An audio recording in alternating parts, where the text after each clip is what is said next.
Kasus HIV/AIDS di Indonesia masih menjadi persoalan besar karena dari tahun ke tahun terus mengalami peningkatan. Data terbaru yang masuk ke Kementerian Kesehatan menunjukkan bahwa dari bulan April hingga Juni 2014, di Indonesia terdapat 8.908 kasus HIV baru dan 1.492 kasus AIDS baru. Kasus HIV/AIDS pada remaja dan anak juga mengalami peningkatan. Badan PBB untuk urusan anak UNICEF menyatakan bahwa jumlah kematian pada penderita HIV/AIDS di kalangan remaja seluruh dunia meningkat hingga 50%. Kementerian Pendidikan dan Kebudayaan, Direktorat Jenderal Pendidikan Dasar, melakukan penyuluhan pencegahan HIV/AIDS dan narkoba di sekolah. Penyuluhan ini bertujuan untuk memberi pemahaman mengenai apa itu HIV/AIDS, bagaimana cara penularannya, pencegahan, hingga bagaimana bersikap ketika berinteraksi dengan orang yang sudah terinfeksi HIV/AIDS. Untuk pencegahan narkoba, siswa diberikan penyuluhan untuk mengetahui apa saja yang termasuk zat psikotropika, bahayanya, dan bagaimana menjauhinya. Tahun 2014 ini, penyuluhan dipusatkan di 5 kota besar, yakni Bandar Lampung, Semarang, Surabaya, Mataram, dan Denpasar. Penyuluhan ini mengikut sertakan narasumber yang berasal dari Kementerian Kesehatan, Badan Narkotika Nasional, Komisi Penanggulangan AIDS Provinsi, serta Dinas Pendidikan setempat. Provinsi Lampung sebagai pintu gerbang dari dan menuju Sumatera adalah provinsi yang mengalami peningkatan kasus penyebaran HIV/AIDS. Bertepatan dengan Hari Peringatan Sumpah Pemuda 28 Oktober lalu, acara penyuluhan pencegahan HIV/AIDS dan narkoba di sekolah digelar. Hadir pada kegiatan penyuluhan tersebut, jajaran Direktorat Jenderal Pendidikan Dasar Kementerian Pendidikan dan Kebudayaan, Komisi Penanggulangan AIDS Provinsi, Badan Narkotika Nasional, Kepala Dinas Pendidikan Provinsi Lampung, serta seluruh pihak terkait. Dulunya di tempat lokalisasi, sekarang malah di tengah kota. Dari 20 WTS, wanita pekerja seksual, itu ada 2 yang positif kena HIV. Ibu rumah tangga menjadi korban. Bahkan pada saat itu juga ada anaknya yang artinya otomatis terinfeksi HIV. Di Lampung itu, tahun sebelumnya tidak ada tingkat penderita HIV, AIDS, dan narkoba. Namun setelah kemarin dilakukan pengkajian oleh Kementerian Kesehatan, ternyata tahun ini Lampung masuk walaupun masih pada urutan yang jauh yaitu 20. Nah, hal itu tentu menjadi beberapa dasar pemikiran kami untuk melakukan kegiatan itu. Sebanyak 150 orang pelajar SD dan SMP serta 50 orang guru seprovinsi Lampung mengikuti jalannya kegiatan yang dimulai sejak pagi hingga sore hari. Informasi seputar HIV/AIDS serta penyalahgunaan narkoba diramu khusus menyesuaikan tingkat pemahaman siswa. Salah satunya adalah pemutaran film informasi mengenai keseharian seorang anak yang diterima baik oleh lingkungannya meski sudah terinfeksi HIV. Cara ini membuka wawasan semua yang hadir agar menjauhi penyakitnya, bukan orangnya. Insya Allah nanti pulangnya kami dari sini, pertama kami mengadakan rapat kecil di Dewan Guru, kemudian kami ajak, kemudian kami setel kasetnya, sesudah itu mungkin Dewan Guru kan udah mengerti, jadi sedikit-sedikit Dewan Guru tuh menyampaikan kepada siswa-siswanya. HIV itu tuh penyakit yang kecil yang dapat mematikan manusia. HIV ini dia tuh bisa menyerang siapa saja, yang penting dia tuh manusia, karena HIV ini cuma bisa menyerang darah manusia. Kalau hewan-hewan segala macam tuh nggak bisa. Muatan pendidikan pada kegiatan penyuluhan ini dibedakan menurut tingkatan usia. Untuk usia sekolah dasar, materi kesehatan reproduksi menjadi pintu masuk program pengendalian HIV/AIDS. Sedangkan untuk level sekolah menengah pertama, selain pengetahuan mengenai kesehatan reproduksi, siswa juga perlu tahu lebih dalam mengenai HIV/AIDS. Namun seperti diketahui bahwa infeksi HIV/AIDS merupakan fenomena gunung es. Jumlah kasus yang terjadi di lapangan biasanya lebih besar daripada data tercatat. Maka itu waktu itu pemerintah mencoba meningkatkan angka pengetahuan, hanya sebatas pengetahuan. Jadi ada 3 di sini, apakah tahu tentang HIV, bagaimana tahu tentang cara penularannya, dan bagaimana tahu cara pencegahannya, hanya sebatas tahu. Kalau untuk level dini itu adalah impact, ya biasanya bukan karena perilaku daripada anak tersebut, tetapi adalah perilaku orang usia dewasa. Ada juga yang karena stigma dan diskriminasi itu sulit untuk dijangkau. Antusiasme siswa dalam bertanya maupun menjawab pertanyaan menunjukkan keingintahuan yang besar mengenai HIV/AIDS. Ini kan otaknya pecandu narkoba, katanya dia bisa sembuh. Beberapa siswa malah terlihat lancar menjelaskan mengenai HIV/AIDS. Semakin dini informasi tentang HIV/AIDS diterima, pemahaman tentang bahayanya pun akan terbawa hingga dewasa. Hidup sehat, say no to drugs.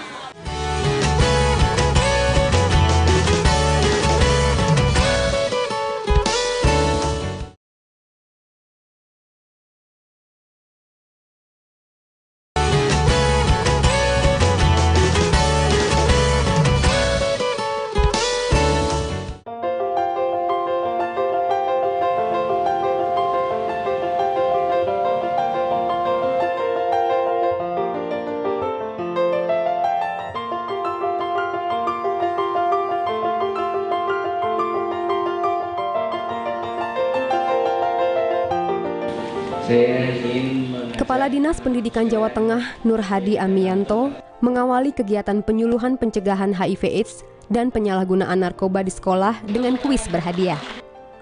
Siswa SD maupun SMP berlomba menjelaskan kepanjangan dari HIV/AIDS dan narkoba. Dari jawaban yang dilontarkan, diketahui bahwa belum semua anak memahami betul apa itu HIV/AIDS dan apa itu narkoba.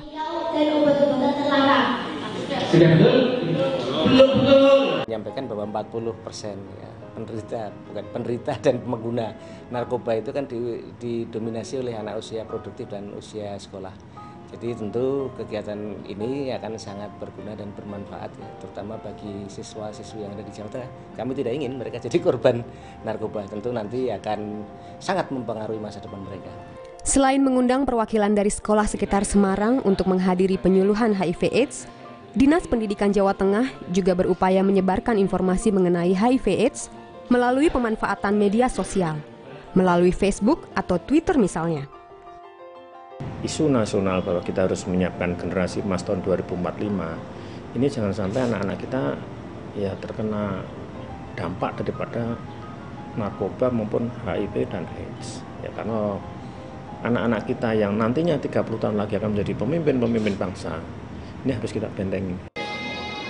Penyuluhan yang dikonsentrasikan bagi anak usia sekolah dasar dan sekolah menengah ini juga menjadi pedoman bagi guru agar dapat terus memberi pendampingan kepada anak didiknya. Mengingat godaan melalui televisi dan internet melingkupi keseharian anak. Karena kita juga tidak menutup mata bahwa pergaulan anak-anak sekarang itu kadangkala di luar pemikiran orang dewasa. Melihat dari HP atau dari internet itu yang membahayakan, kontrol orang tua juga tidak bisa seutuhnya. Ini sangat penting sekali penyuluhan ini. Sosialisasi mengenai HIV/AIDS sebenarnya sudah banyak dilakukan, utamanya melalui media massa. Hanya saja pemahamannya belum tentu benar. Dari cara penularannya saja misalnya, HIV tidak dapat menular melalui gigitan nyamuk, karena virus HIV hanya dapat hidup di dalam tubuh manusia. Pemahaman yang salah mengenai HIV/AIDS inilah yang menimbulkan stigma negatif terhadap orang dengan HIV/AIDS. Dari data menyebutkan bahwa untuk yang kasus positif HIV itu dari tahun ke tahunnya semakin meningkat, ya. Dan sayangnya lagi itu yang ternyata peningkatannya sebanyak 60% itu pada kelompok umur 20 sampai 50 tahun. Jadi bayangkan kalau usia produksi ternyata mereka banyak yang positif HIV. Bagaimana nanti akibatnya gitu ya. Artinya dia harus minum obat ARV seumur hidupnya. Pada tahun 2015 mendatang, Kementerian Kesehatan menargetkan 95% pengetahuan tentang HIV/AIDS yang benar dan komprehensif. Sementara hasil tahun 2010 baru sebesar 11,4%, dan tahun 2012 baru mencapai sekitar 21%. Diperlukan upaya ekstra keras dari lintas sektor untuk terus melakukan kampanye edukasi mengenai HIV/AIDS. Tadi kan dikasih CD juga, kapan-kapan nanti tuh mau ngadain program buat sekolahan, mungkin sebelum memulai pelajaran gitu, semua sekolah tuh dikumpulin di aula bentar, terus diterangin tentang HIV/AIDS itu kayak gini. Soalnya itu kan perlu juga supaya biar virusnya itu nggak nyebar-nyebar. Komisi Penanggulangan AIDS Provinsi Jawa Tengah menemukan bahwa hubungan seks heteroseksual menjadi perantara penularan HIV/AIDS terbanyak. Disusul oleh pengguna narkoba suntik dan kemudian penularan dari ibu ke anak. Pada tahun 2014 ini saja, di Jawa Tengah terdeteksi sekitar 5.000-an kasus HIV dan 4.000-an kasus AIDS. Jadi sebetulnya yang terdeteksi itu masih sedikit dibandingkan yang belum ditemukan, yang belum terdeteksi gitu kan. Jadi bagaimana upaya kita menemukan kasus-kasus HIV/AIDS sedini mungkin. Dengan begitu kan bisa kita obati, bisa supaya mereka juga tetap bisa produktif dan beraktivitas seperti manusia sehat gitu yang lain. Perjalanan tim panitia Direktorat Jenderal Pendidikan Dasar sampai di kota Surabaya, kota pahlawan yang menjadi kantong perjuangan pada masa lampau. Hingga saat ini pun warganya masih terus berjuang, khususnya dalam upaya mengerem laju penyebaran HIV/AIDS. Bertempat di Aula SMP Negeri 4 Surabaya, seluruh pelajar termasuk para guru pendamping mendapat pemaparan materi terkait HIV/AIDS, bahaya merokok, dan penyalahgunaan narkoba. HIV ini makhluk atau hal yang sangat mengerikan. Jadi kami harapkan anak-anak kita semua ini takut. Di dalam tadi saya terangkan tentang penyakit HIV. HIV adalah penyakit yang mematikan dikarenakan hubungan seks. HIV termasuk penyakit AIDS, dan penyakit AIDS adalah penyakit yang disebabkan oleh penyakit suntikan yang berlebihan. Berkaitan dengan fenomena HIV/AIDS pada anak, diakui oleh pihak Kementerian Kesehatan memang agak lambat terdeteksi. Karena sebelumnya, konsentrasi ditujukan pada rentang usia 15 hingga 29 tahun atau pada pasangan usia subur. Ternyata anak-anak SD itu, ini yang laki-laki, jadi mereka dipaksa melakukan perbuatan seks dengan yang nggak laku-laku tadi itu loh, Mbak. Jadi pekerja-pekerja seks yang sudah out of date itu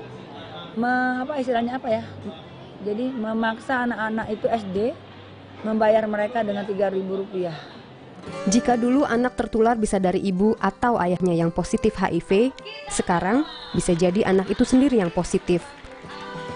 Terdapat kesulitan mengidentifikasi apakah seorang anak sudah terinfeksi atau belum, karena harus mendapat izin dari orang tua. Sementara orang tua merasa sudah menyekolahkan dan mengawasi anaknya dengan benar.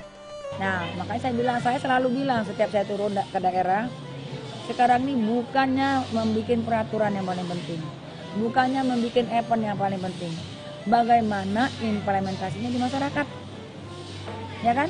Nah ini kan oke lah, karena ini kan anak SD, anak SMP, guru-guru yang sudah terbiasa terpapar beberapa macam materi.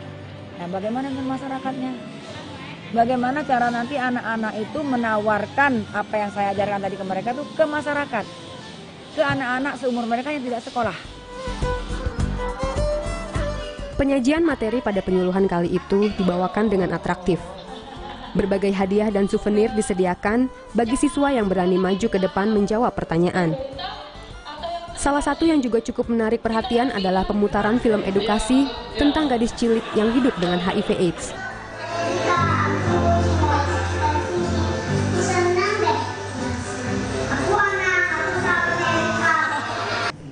Stigma dan diskriminasi HIV/AIDS sangat tinggi. Bukan saja muncul dari orang lain, tapi juga muncul dari diri penderita itu sendiri. Orang dengan HIV/AIDS cenderung mengucilkan diri, takut pergi ke sekolah, apalagi berhubungan dengan masyarakat. Apalagi setelah lihat tadi itu kan paling enggak itu mencontoh sikap Erika yang dia walaupun kena HIV umur segitu, umur 8 tahun tadi itu, dia tetap ceria, dia tetap mau bergaul, aku suka sama teman-temannya. Ya teman-temannya tadi itu dia mau bersosialisasi, dia mau ngajak main Erika. Di bawah payung besar UKS, Kota Surabaya merancang program Teman Menjaga Teman yang memberdayakan pelajar sebagai konselor sebaya. Program ini dirasa efektif karena banyak permasalahan yang mulai berani anak ungkapkan kepada konselor sebayanya, untuk kemudian dikonsultasikan lagi kepada guru BK atau wakil kepala sekolah bidang kesiswaan. Kan saya agen konselor sebaya ya, ada anak yang sudah saya dapat dari narkoba itu. Dia menceritakan saya bahwa saya itu mengonsumsi pil. Program ini kita siapkan kan untuk menjaga anak-anak kita. Bagaimana kemudian mereka bisa fokus untuk pengembangan dirinya ke depan. Nah, yang kita lakukan program ini bagaimana membentengi mereka, kemudian menjaga diri mereka, mereka paham apa yang mereka boleh lakukan, mana yang tidak. Risiko apa yang akan terjadi kalau kemudian mereka sampai terjerumus di hal-hal seperti ini.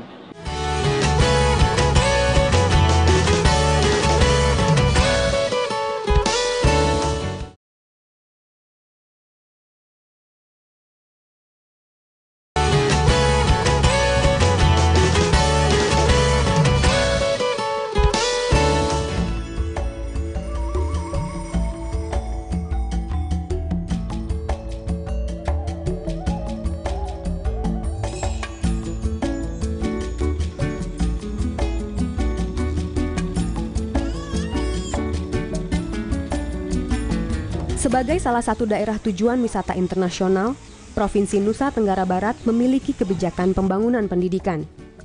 Peningkatan kualitas pendidikan tersebut dapat terwujud optimal bila mana suasana sekolah dan keadaan siswa dalam keadaan sehat. Ini namanya kan usia emas. Jadi semua informasi-informasi yang baik itu perlu kita berikan ke anak-anak kita. Karena mudah-mudahan anak kita di samping membentengi diri sendiri, juga akan bisa memberikan informasi kepada lingkungannya, kepada teman-temannya, bahwa narkoba itu sangat berbahaya. Didampingi guru masing-masing, pelajar dari 30 sekolah dasar dan menengah berdatangan memenuhi ruangan acara penyuluhan pencegahan HIV/AIDS dan narkoba di sekolah. Para pelajar ini datang dari sekolah-sekolah yang berdekatan dengan daerah wisata. Mengingat derasnya arus budaya yang dibawa oleh para pelancong, penyuluhan pencegahan HIV/AIDS dan narkoba diharapkan dapat meningkatkan kewaspadaan pelajar terhadap infeksi HIV/AIDS. Beberapa pelajar yang menghadiri penyuluhan mengaku sudah lama mendengar istilah HIV/AIDS, hanya saja belum benar-benar memahami apa sebenarnya HIV/AIDS. HIV pertama, saya kira HIV itu berbahaya. Kalau saya kira pas kita bersentuhan tangan langsung kita akan menular, ternyata tidak. Pada tahun 2005 tercatat 12 orang terinfeksi HIV di Kota Mataram. Peningkatan mulai terus terlihat ketika pada tahun 2009 jumlahnya menjadi 41 orang. Dan saat ini tercatat sekitar 800 orang sudah terinfeksi. Pada kenyataannya, jumlah orang yang terinfeksi bisa berlipat ganda dari besaran angka yang terlapor. Pendekatan khusus mutlak diperlukan dalam penyampaian materi yang terbilang serius ini. Karenanya, Direktorat Jenderal Pendidikan Dasar mensiasati dengan mendatangkan seorang storyteller. 4 sehat 5 sempurna. Itu bagian kalian ya, bagian kalian. Melalui pendekatan bercerita, informasi tentang bahaya merokok hingga bahaya narkoba dan HIV/AIDS mudah diserap siswa SD dan SMP. Para pelajar Kota Mataram terlibat aktif dalam diskusi seputar HIV/AIDS. Tampak dari antusias pelajar ketika menjelaskan apa itu HIV/AIDS di hadapan teman dan gurunya, atau ketika berlomba menjawab pertanyaan yang dilontarkan oleh narasumber. Kita berharap pengetahuan tentang AIDS ini terintegrasi, HIV terintegrasi ke mata pelajaran yang terkait. Rokok dan narkoba memang tidak secara langsung berhubungan dengan tingkat infeksi HIV/AIDS. Namun perilaku para pecandu dapat mengakibatkan dirinya tertular HIV/AIDS. Seperti diketahui bahwa penggunaan jarum suntik yang tidak steril secara bersamaan dapat menularkan virus HIV. Penyalahgunaan narkoba juga dapat menstimulasi gairah seseorang sehingga terjadi hubungan intim yang beresiko.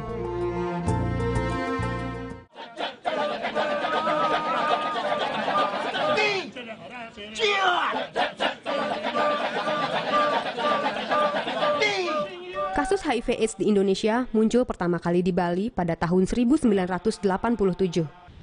Ketika suatu daerah membuka diri menjadi daerah tujuan wisata, maka masyarakatnya harus siap dengan berbagai pengaruh yang dibawa para pelancong, termasuk praktek gaya hidup bebas beresiko tinggi pada penularan HIV/AIDS. Jika pada tahun 2000 pola penularan HIV/AIDS adalah melalui penggunaan narkoba jarum suntik, maka pada tahun 2005 ke atas adalah melalui hubungan seksual. Sebagai contoh, ketika ada konferensi internasional digelar di Bali, maka sekitar 500 hingga 1.500 orang pekerja seks impor pun ikut masuk ke Bali. Artinya maju tidaknya bangsa Indonesia saat ini adalah terletak pada anak-anak yang usia SMP sekarang, karena nanti dia akan menjadi pengganti kita. HIV Human Immunodeficiency Virus adalah virus yang menyerang sistem kekebalan tubuh manusia. Kemudian AIDS adalah Acquired Immunodeficiency Virus.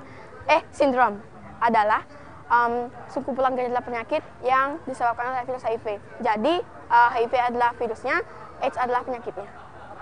Ini adalah satu-satunya virus yang dapat merusak sistem kekebalan tubuh manusia yang sebenarnya digunakan untuk melawan penyakit. Tapi ini malah dirusak si pelawan penyakitnya. Jadi kayak hacker gitu. Bukan pada kerbau, bukan pada kucing. Diharapkan agar 150 orang siswa SMP dan 50 orang guru yang hadir semakin memahami urgensi pencegahan dini agar terbentengi dari HIV/AIDS. Sejalan dengan program Direktorat Jenderal Pendidikan Dasar, tiap sekolah di Provinsi Bali memiliki KS-PAN, Kelompok Siswa Peduli AIDS dan Narkoba. Curhat tentang misalnya dia lagi kebingungan, dia pernah melakukan seks sama pacarnya, pernah melakukan ciuman, jadi karena dia bingung mau cerita ke mana, jadinya dia cerita ke konseling. Jadinya saya sebagai konselor ya membantu setidaknya. Forum yang perlu dikembangkan sebenarnya bagaimana kader KS-PAN itu melakukan edukasi ke sesamanya yang berisiko, yang suka nongkrong, yang suka ngerokok, misalkan, nah itu mungkin ya. Dan mereka cukup berperan, termasuk mampu mengedukasi orang tuanya. Peran serta semua anggota masyarakat dibutuhkan dalam memerangi virus HIV yang mengintai anak bangsa. Orang tua perlu mengemas pendidikan dialogis dua arah, tidak melulu melarang anak tanpa memberi penjelasan logis. Pada anak usia dini, kebanyakan mereka terpapar oleh narkoba yang umum disebut permen pintar atau permen ganteng. Dalam bentuk permen, biasanya kayak mungkin kalau zaman-zaman dulu pil koplo gitu kan, terus pil ekstasi, pil BK. Nah sekarang ada model baru permen narkoba ditawarinnya. Jadi dia rasanya rasa-rasa kayak permen-permen biasa, tapi bedanya dengan permen biasa. Kalau permen biasa kita pakai sekali, kita makan 2 kali udah cukup, nggak berasa, udah manis udah cukup gitu kan. Tapi kalau permen yang mengandung narkoba, karena dia ada zat kimia di dalamnya yang bisa bikin kita edik, bisa bikin kita kecanduan. Semakin lama kita makan, kita akan bikin kecanduan sama dia. Dan bedanya kita akan jadi sakit. Rangkaian penyuluhan pencegahan HIV/AIDS dan narkoba pada tahun 2014, Prakarsa Direktorat Jenderal Pendidikan Dasar berakhir sudah. 5 kota tujuan, Bandar Lampung, Semarang, Surabaya, Mataram, dan Denpasar menjadi titik konsentrasi penyuluhan.